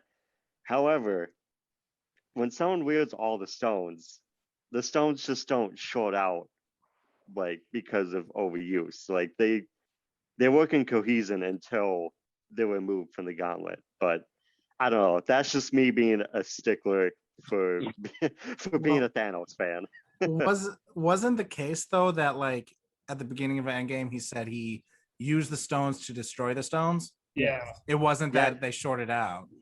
Well, even that I don't agree with, because Thanos wouldn't, in a perfect world, he wouldn't destroy the stones to destroy the stones. He would keep them going as long as he could. But I don't know. That's yeah. But this version of Thanos sees it more as like, I did what I wanted, and to make sure it doesn't change. Perfect balance. Exactly. Now, see, that's a good point. I didn't think about in that a sense, perspective. it's almost a different Thanos. Yeah, right. It is. Yeah, it totally is. Yeah. My big issue with Infinity War is that it feels like a lot of setup. Like, it's all the setup and the payoff doesn't come until Endgame. That's why I think of him as two. That's why you think of them as one like 5+ hour movie. Yeah. Well, I have Infinity War as 2 myself, and that's just because of the way it ended. And I remember I went to Applebee's afterwards. Nora, myself, and a friend seriously sat in silence for like 15 minutes afterwards. Yeah. And I read Infinity Gauntlet beforehand, but Nora, my friend, read it, and they're like, "What the hell just happened?" Yeah. See, for me, I have to say I kind of disagree. Chris and Jerciho know this. I'm not a Thanos guy. I don't like Thanos at all. Although I do like the MCU version because he actually was a person with a very deliberate plan, whereas even though his plan didn't make any sense because he could have just snapped the fingers and made more stuff for people to have instead of killing half the people. Regardless of that, his plan at least, like, it had a start, it had a middle, it had an end. Whereas in the comics, he's way too convoluted of a character for me. I just, for me, it's just like, what some other people had said, like, it was a lot of setup, and then it's like, okay, like clearly people are gonna, it's gonna be a bad day here because like obviously we know it's two-parter. For me, I wasn't surprised. I was like, all right, let's get to the second movie so we can see the good stuff. I had that kind of same feeling about it. Kind of for me, it was kind of like watching like the Hobbit, the #2 movie, The Desolation of Smaug, but we don't actually see the desolation until the next movie. Yeah, that's just I think it's a good movie, like up until like because I like build up stuff, but it's just was like I don't know. I have such mixed feelings about it. Like there's a lot of stuff in it that I like. There's a lot of good special effects. Thor getting his axe. You know, a lot of the cool development between some of the characters that we didn't get to see before with Rocket and Gamora's sister Nebula. You know, we got to see some, you know, Nebula and Iron Man. Well, that's in the second movie, my bad. But like, you know, we got to see some of these, you know, interesting side characters kind of intermingle, you know, and it's really exciting. I like that aspect, but just like, I don't know, I felt like it kind of was like just kind of deflated. Just that's just me. Yeah. I will say when I saw the movie, I was so drunk. And when it got to the snap and like, yeah, Peter's like saying I don't feel good and all that, I was actually crying. Yeah. Like, cause I just let it get to me. Part. Like, I wasn't drunk. I definitely like both. Coming back to Thanos, I should say, I like both the comic and the MCU versions in their own ways, if that makes sense. Yeah, I definitely think Infinity War takes #2 spot because I actually like the build up. Like I actually like seeing him go like obtain the stones and be like, oh hell yeah, what's he gonna do now with the stone, you know, and whatnot. Does that wrap up #2s or what? Yeah, now we're on #1. So oh man, you want me to go then? Yeah, I think we should wrap. Yeah, just go see first and then. All right, mine's Captain America Winter Soldier, the Winter Soldier, because how can it not? Yeah. Iron Man to me could have been #1 or not on the list, and I'll explain that at a different point. That's just there's only one point in there for Iron Man for me, and it's not in this list, but that movie is so good. You have Steve still not acclimated. He's only been unfrozen a couple of years, 2 years maybe. Gets sent on a mission, you know, with Romanoff, and they have to figure out what's going on. Yeah. And then he finds out it's Bucky. And he's like, oh shit, you know. And then I'm not going to go deep in on this. It's just, I watched it 2 times in a row when we did the rewatch. I was like, yeah, we're going to watch that again. But, you know, when everybody, and I won't say everybody, I've had daydreams, thoughts, this, that, like who I would take a beating from, that I could stop taking a beating from and give a beating back. But like when he's getting beat up and he's not gonna like hurt Bucky, you know, that's brothers, you know. And especially with, I'm a big World War II history buff, so you wrap that in, you wrap their, you know, I think of like my grandpa, maybe he had a nerdy scrawny friend who couldn't make it in World War II and got cut, and then, you know, finds a way to get over there, gets in the same unit as my grandpa. I just relate it kind of personally like that. Like that can happen. Minus the Captain America, minus the serum and becoming Captain America, that shit could happen. Like you could have found a way over there. You could have got on the same specialist unit as and you don't have to be Captain America. You could have just been a beast of your day. Think of Batista in World War II. Batista would have been a tank in World War II. Like they probably would have just given him like a Barrett and just walk around, man. But like it's just it could happen, and I'm sure there's stories in history about that minus superpowers, and it's just Yeah. I just the story's too good, and Yeah. I don't know the story. I don't know the story from the comics, and I will read it, but it's down in the reading pile. I have the material, but it's like it's just a story that sticks with you. Like a lot of the other stories are like, oh, cool, I watched a comic book movie. And we all love comic books, and Yep. I feel that way. I don't know if you guys feel that way sometimes. I'm like, Yeah. that was a comic book movie, but this was Yep.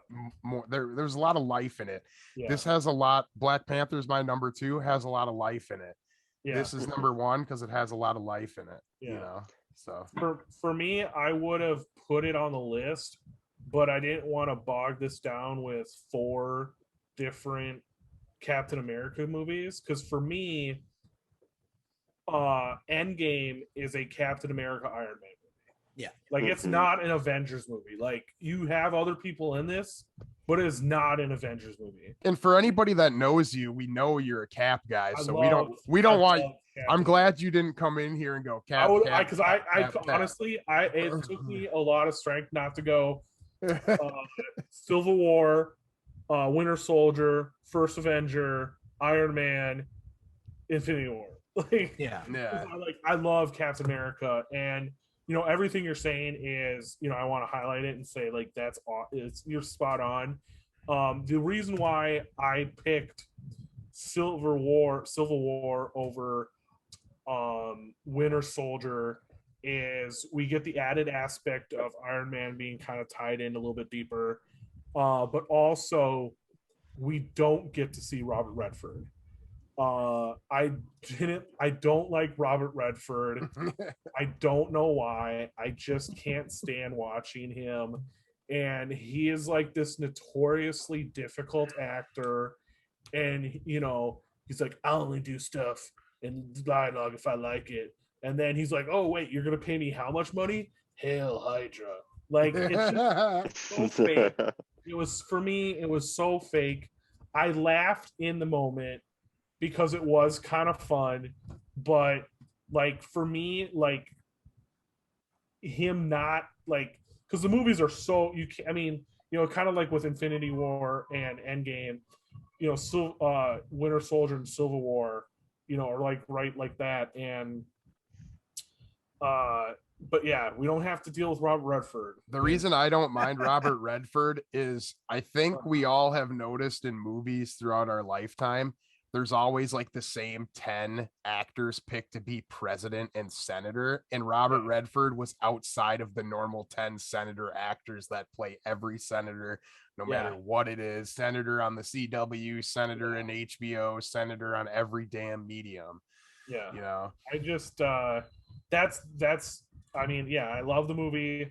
I think it's a great choice. I just don't like Robert Redford. And for me, it really brought the movie down because I didn't like, he just didn't like, I don't feel like he was committed, and he saw it more as a comical moment. Like, look at me, ha ha ha, I was in a Marvel movie. Could have. And but like one of the best scenes is like when he's in the elevators, like, before we get started, does anybody want to get off before I kick your ass? Like, That part's so great. It's so good. Like the Captain America movies, I think are hands down like the most solid trilogy of movies. Yeah. Like of all these guys. Yeah. Yeah, I'd say they progressively either up the stakes or simply get better. Like you can argue between Winter Soldier and Civil War and you'd be fine. But no matter what, they're the most consistent, I'd say. And I've toyed with creating a petition to make it so that Chris Evans has to change his name to Steve Rogers. Has to make a Captain America movie every 3 years, because again, sounds like Sony's contract with Marvel. Like, honest to God, like it's like he is, and even in his personal life, he has really exemplified this idea of Captain America, and him and his personal relationship with the other 2 characters that we've seen historically don the shield, Bucky and the Falcon.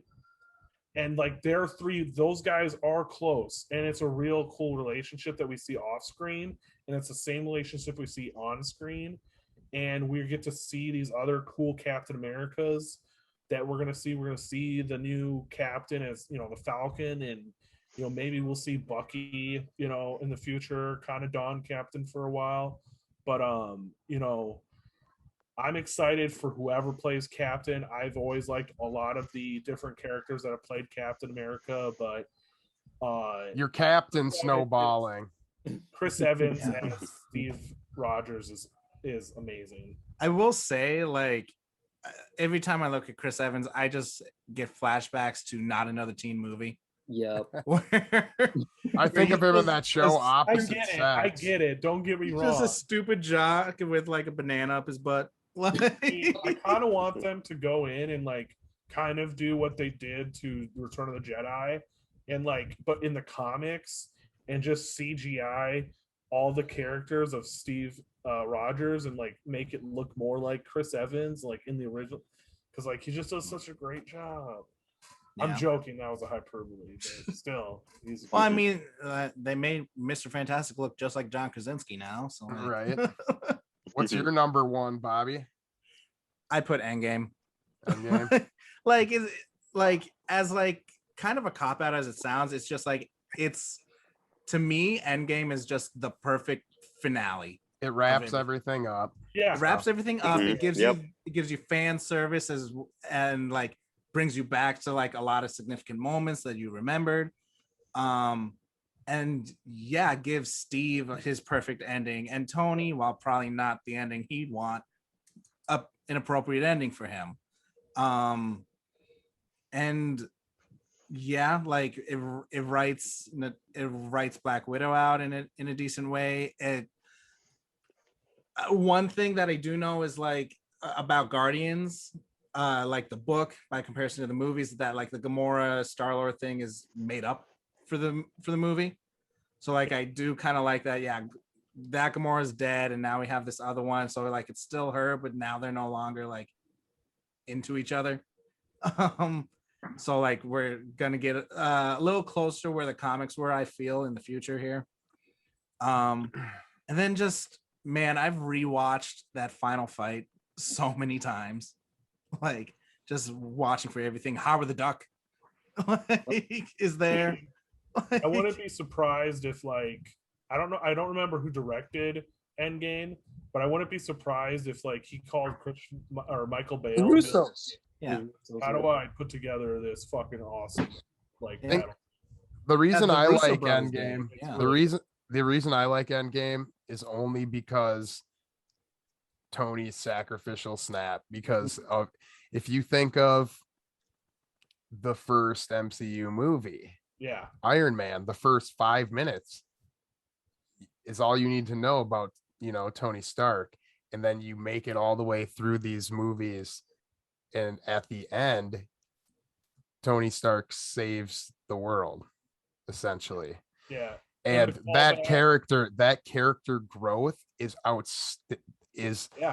don't think you find that in many people. You'd have to have a real like, you'd have to have Jeff Bezos come out tomorrow and say like, I'm giving everybody at Amazon, even like the people that fill the packages, $100K to like be anywhere close to a growth from Tony Stark day one to saving the world.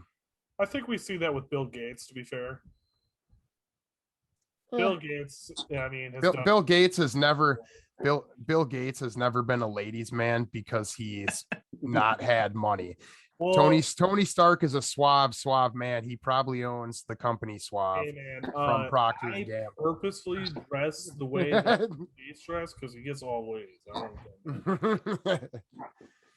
But no, I agree with what you're saying. It's got a perfect, like, it folds everything together. You know, it brings conclusion of, you know, Iron Man and Captain America together. Before you get on Captain America, you tell us your number one.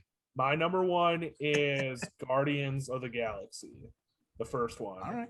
I picked Guardians of the Galaxy. Give us 2 points because we've been through it a ton. Yeah, because for me, it encapsulates what it is the perfect comic movie. It's the perfect comic movie because it encapsulates everything that is good with comics. Like when you think of the best comic books that you read and you think of all of the different traits that they encapsulate, and you look at the movies that have been made so far, this is the closest we're going to see so far that encapsulates a comic movie. We see goofy characters that are written well with good character development that don't seem to fit together, but somehow do. It's a hilarious ride. There's good action. The special effects are amazing. And it, I think it's just one of those perfect movies like that that transitions. It's kind of like when people think of like what's the best book to movie transition, like, and they think like Lord of the Rings did like the best transition. For me, Guardians of the Galaxy, not from any one particular version of Guardians as a comic book, but what comic books are as a genre, this is the best transition into a movie for me. I think it hits on everything that comics do right as their own medium, and it highlights all of those things. And then also it has a really great breakout performance by Batista. We got to really see James Gunn kind of take a lot of risks on characters, and that rounds up my top 5 best perfect castings. As Dave Bautista as Drax is perfect. I mean, the amount of effort he had put into that role is probably second only to Robert Downey Jr. and Chris Evans, I think, personally, in their roles. The commitment he did to that character and risks he takes in terms of the one-liners that he's just coming out with himself, like the "Why is Gamora?" And in the first movie, where some of the one-liners he has in that is fantastic. That's for me my number 1 movie. Kyle? Plus all the reasons why everybody else has liked it so far. You and I share one, Chris. Winter Soldier, that's my favorite one. It's the espionage political drama that I really enjoyed, and the hand-to-hand combat. I thought the hand-to-hand combat was the best in the MCU in that film. Nothing else to add. I think we added pretty much enough to that. I'll add it. Add. No, it was my number 1. Yeah. All right. Easily my number 1, because for me, like mentioned before, if you just took the superhero aspect out of it, it was a good spy espionage movie. And I know John has made it clear on his feelings on Robert Redford, but I liked it. I like Robert Redford. I think he's a pleasant on set. I thought he added some gravitas to the role and the cast of Civil War. Or Winter Soldier. But I like him. I liked it. I liked the twist at the end. No, that was my number 1. I can't think of anything that hasn't been said about it. So, Tony, what's your number 1? Mine is also Winter Soldier. Damn, and we did not talk to each other before. I am the only guy. Well, me and John, we're the only ones that didn't go with that one. Yeah. Yeah, it's a fun comic book movie. The action's great, Yeah. story's great. Robert Redford is amazing in it. Yes. Yeah. It just would have been too easy for me to have picked Captain America. One of the Captain America movies is number 1, and when it came down to it for me, between the different movies, like between Iron Man and Captain America and Guardians, it was like I don't even know where to go. I just think that when we look at comic book movies and what they can excel at, I think that there's just so many things going right. I mean, obviously Civil War and Winter Soldier are great. I just think Guardians is just, there's something really special about it. And there's, I think, a reason why so many or DC has tried to copy it twice now. And like the second time, they're like, we're just gonna steal the director who did. Yeah, let's just get the guy. Right, we're just gonna take in James Gunn. We're just gonna we don't know what we're doing, James. Yeah. We don't know what we're doing. Yeah, I will say, as far as like the Winter Soldier thing, it was on my list. Yeah. And then I scratched it off because I'm like, oh man, do I really love that one so much? Yeah. I do. It's a tough call because like there's like we got 4 Captain America Winter Soldiers. Yeah. Endgame and Guardians. Yep. Gotcha. I'm not gonna go see the Black Widow just because I don't like ScarJo at like all. I don't like her as a character in the Marvel universe, and I don't like her as an actress. I'm not excited for that movie. I actually just bought tickets 2 days ago for it. I just got my tickets today. Super excited. Yeah. I'm I'll be gonna there. go Let me see know, it. but You I'm like gonna go Robert see it Redford? That's all mostly you out got. of- for me to go watch that. Yeah, I'm mostly going to see it out of obligation. I'm committed to the MCU at this point.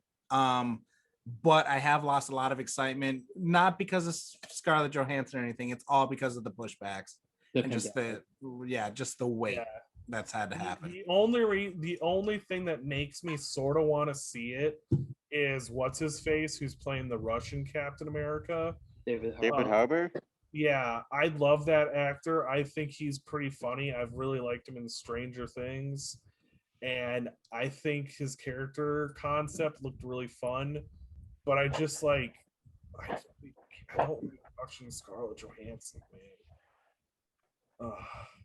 I don't know. You guys watch it, and if you guys both agree on it being at least an 8, I'll go see it. Are you guys? At least an 8 out of 10. Like, so not even average. It has to be above average. Are you guys gonna get the free comic book? Or are you guys seeing it through that promotion where you get the free comic? No, I'm seeing that Imagine. I'm seeing I imagined Willow Creek, not the Egan one. I don't think I love Egan. Imagine. I don't think Egan is it. I think AMC. No, I don't know. AMC's running it. But that's the only way. I actually might buy tickets just to get the comic and then not go. So because I want to see the Guardians, the third Guardians. I'm excited for that. I don't know where they're going. I hope they bring in Adam Warlock.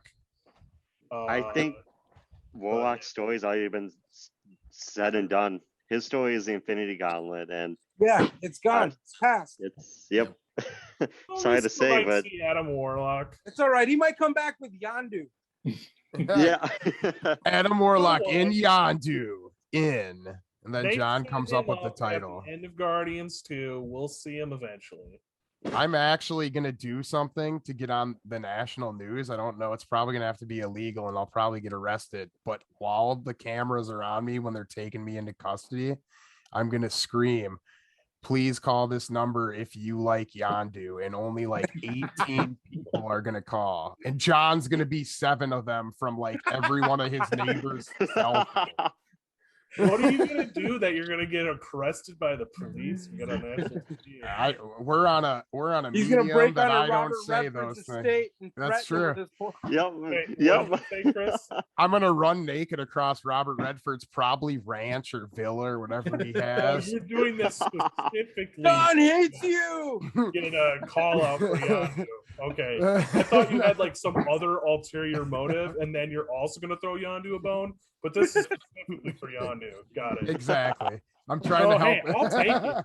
I'll take it because we need, because that's the thing that I really want them to start doing with the Marvel universe. Because it's like, okay, you got through pretty much all your A-listers and about half of your big B-listers. What are you gonna do? They need to start developing these characters. Yeah, but you forget that they haven't had their A-listers for real to utilize, and so the A-listers now appear in fourth phase. Well, they're losing Spider-Man. Yeah, they're gonna right. We'll get them back. They're getting. They tried. We're getting 3 movies out of them. Thor's not going to be around for too much longer. That's fine. Captain America's done. Iron Man's done.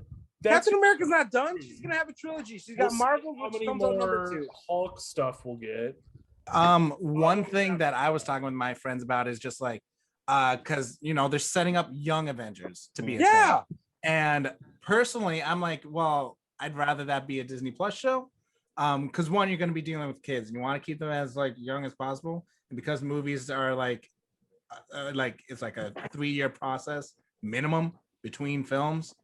Like true, but the Young Avengers as characters were closer to 18 than they were 14. True, but and I know that, but like, see, I think they're setting up 2 things. I think they're setting up both a Young Avengers and a Dark Avengers. I think, or even like almost a Thunderbolts. I think they'll do Thunderbolts before they do Dark Avengers, and they're definitely going Secret World. I'm more excited about what Sony has in store because Sony, I said this earlier, Sony has to make a movie. Spider-Verse for me. Sony has to make a movie it's either 2 or 3 years. 3 years, I think it's or 3 years. Lose the rights. Or they lose the rights. They're never gonna they can mail it in and it's still, there's no speculations on profit. They could make a 30-minute Spider-Man short where it's just some dude like farting in a Spider-Man costume. They admitted on their own account. Yeah. But Venom was a really good movie. It's not like, it was an attempt to not lose the property. Right, but so is it that they have to make a Spider-Man movie, but it doesn't necessarily have to be Spider-Man? So like Venom counts. Yeah, it has to be. It has because they own like 980 Spider Universe characters. Right. So the thing I want them to strike a longer. Now I don't like Disney. I'm glad Sony's doing this to Disney. You can put that in the video. Because Disney should not own everything. There needs to be checks and balances, especially with Marvel. Because otherwise, if Disney owns everything and can take whatever they want, do whatever they want, change story whenever they want, but like, I need them to start flushing out like Silk, flushing out other Spider-Verse characters, because I want to see a champions. I need to see Marvel get along with them to get Silk in the mix. I need them to see, here's a lot of people, unpopular opinion. I don't care. Argue this with me to my face. I love Amadeus Cho. Let's get him in here. Let's figure out a way to get Amadeus Cho in here. Let's get totally. Well, his mom is in Avengers Ultron. Yes, she's the Korean scientist. Absolutely. Yep. And that's the bridge. Now let's figure out how to make that gap into the movie, because honestly, I think like you said, they've run through a list of people. They haven't run through the whole list of people, but you eventually get to a point where what are you going to do next? And they need to be thinking about building towards Young Avengers, which they are, and Champions, like the next lineup. What I want them to do, what I ideally want them to do, is scale things down.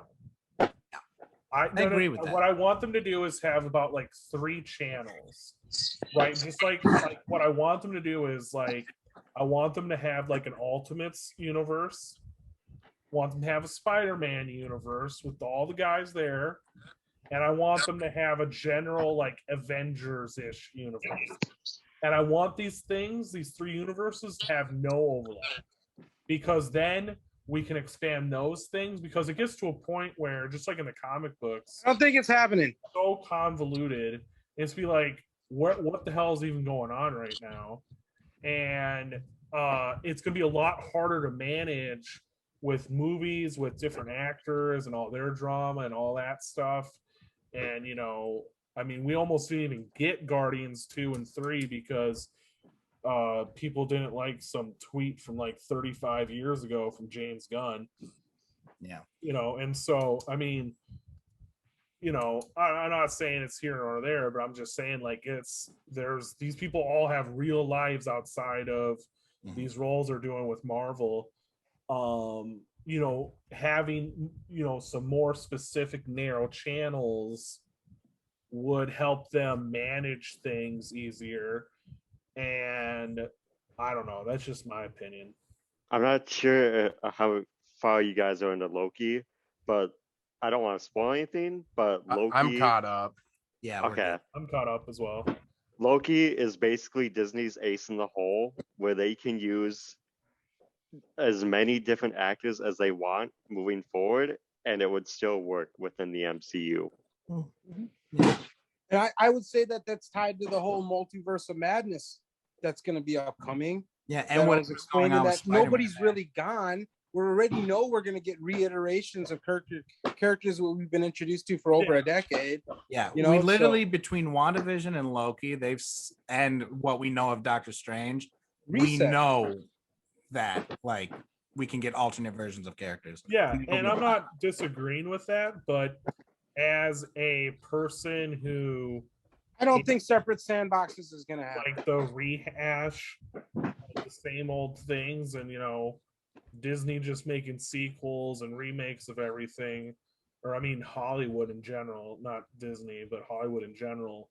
I don't want to like in like 10 years watch another Spider-Man and Uncle Ben dying. I don't want to watch another Captain America. But I love watching Uncle Ben die. Me too. I wish I could kill that guy myself. I just don't want to. I just don't want to. I want to see some new characters. That's why I'm not specifically Yondu, but that's why I want them to expand and really dive deep into some of these other characters and build them up stronger, so that way they can go and get their own movies, because it just makes things a lot more fresh. And because like if you don't do it, eventually this Marvel movie bubble will pop, because people are like, oh, didn't they just do this thing, you know, 10 years ago? But they are already doing that. I mean, the That's movies what I'm that we saying. have coming out, Right. are like What are we Shang-Chi. arguing against here? I just don't want The to. train has left the freaking station. They Want to have, know who And we won know the where the drive? tracks go. they have to agree, but I just don't like it when like. Okay, so you don't like it. Yes, what I'm saying, yeah, and I don't think it works for a movie to continuously retcon character deaths. People get annoyed by that in a movie market. It's not like, because we forget that the movie. Give me an market is a example. What are you talking about? audience. Yeah, outside of like Gamora and like kind of Loki, like and Vision, like Well, everyone Iron who's died has stayed Man, dead. Like, don't tell me in like 5 years when some of these movies. I'll tell you in 5 years. They don't have as many good actors in them potentially, that they're not gonna be like, hey, so Tony Stark, Iron Man, how do we get Robert Downey Jr. He was a drunk and a C-level character at best. But we also see this in. We're past Jericho not having a cigarette for fucking 2 hours. I want to add One thing, with John. Wait, sorry. Go ahead, Tony. I was gonna say I want to add to Jericho's thing. We see character death retcons all the fucking time in comics. It's just commonplace. I'm talking about movies, and in the movie market of even just the MCU has a larger audience that does not have the same stomach, if you will, for lack of a better term, for those types of comic gimmicks. That's what I was talking about earlier when I'm talking about, you know, transferring from medium to another medium. The Marvel, even though the Marvel universe is right now in the Disney is in the movie medium, and the greater Marvel community that watches these movies, they don't really watch the comics, and they are all the time. Not a lot, like there's a lot of people who do, but there's a lot more that don't. And that's totally fine. I think that's what's great about it, is that people don't have to read the comics to follow the MCU. I think it only adds additional enrichment. You're missing. You're arguing a point that I'm not making. What I'm saying isn't that they're going to have to follow the comics to follow what's going along in these movies. What I'm saying, there are story and plot elements that work in comics that will not work in movies. People are going to get. I agree. By bringing, like we just saw it in Star Wars, right? Everybody hated the fact first with the Bane and now it's Star Wars. I'm just saying though. I think we've gone too far, and now we're getting into a whole new discussion that would make a good second episode. Yeah, I where agree. Marvel's going for later. Well, I mean, we've been done with this conversation, I think, for about an hour. Well, if that's the case, where the fuck are my smokes? Yeah, I thought we've just been kind of talking for like for fun. I was about to just have you guys. We're talking for fun. Right. I'm Bobby Digital is my name in the podcast. You can find me on the Digital Graveyard, which is available on Spotify as well as iTunes and other places where you get your podcasts. I'm also on TikTok, Twitter, and I have a Facebook page. All the same, Digital Graveyard. John, you want to do your blog? Yeah, so I'm John Heimer. I have the Back Shelf. I do right now mainly comic reviews, but I'm going to be starting to expand in some books that I'm finishing up here and some other movies. I am working on getting a podcast started, just getting some of the learning curve stuff started out of the way. But yeah, it's been fun getting into the community here. Like arguing with Jerciho a lot. He's a good guy. I love you, John. I feel like this is half of my shift when I work at the shop. Screaming at John about it. No, I'm not screaming at John. Jerciho, plug yourself. Be like, yo, what's up? I'm Jerciho.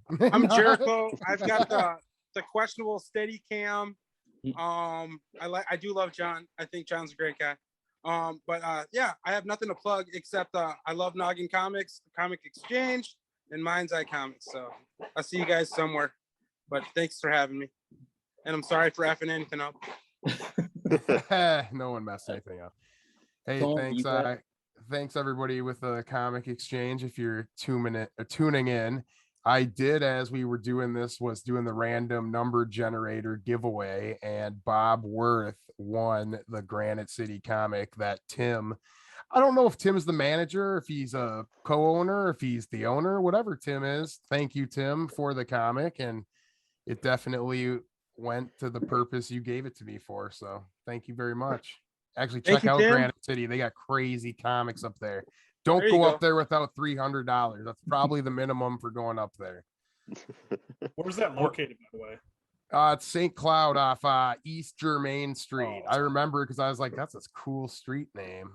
You can Google it and get off on a different exit before downtown St. Cloud. You can get there. I got there from 10, and the next dog I have is going to be named East Germain Street. So, you know. Because you kept saying Granite City, and I kept thinking about the restaurant brewery in the area. Yeah, I wish they had comics. I'd go there more. That'd be great, right? But all right. Hey, thanks, Kyle. I'm Tony. You can find me at Master Rank Geek. That's MAHSTER Rank Geek at Instagram. I post a lot of geeky stuff, a lot of fun content. You can find me at the Eye with chatting to Jerciho or Neil or any of the other exchange members if they're there. And thanks for having me. Everybody here is also an admin except Bobby. So if you guys ever have questions MCE related, you know, you could probably ask Bobby too. He'd probably help you out. But everybody in here is an admin as well if you have questions about anything. Jerciho's in the works of being an admin. He's silent admin. Sorry, John. Go ahead. I just want to say, Tony, I'm sorry for disagreeing with you so much. I don't mean it as no, hey, no worries, brother. I just think part of this. Redford would like it was just like me and him. We just had like such opposite takes, and I know I can come off very opinionated, and I don't want to be maybe like. Hey, no worries, brother. I totally get it. When it comes to anyone's opinion, I completely respect their opinion and where they come from. So we're totally cool. I'm reaching out to Robert Redford. I'm reaching out. I'm be like, hey, do you like screwing with people like I think you do? And he'll be like, thank you for tuning in to the Marvel discussion. I know that went a little longer than we anticipated, but I'm glad you guys stayed around, and find Nora and I at noggincomics.com. On Instagram as well at Noggin Comics. Everyone down here did a great job. Thank you for participating. Hope to have an episode 2 soon. Thanks for tuning in. Like, comment, subscribe, and see you around.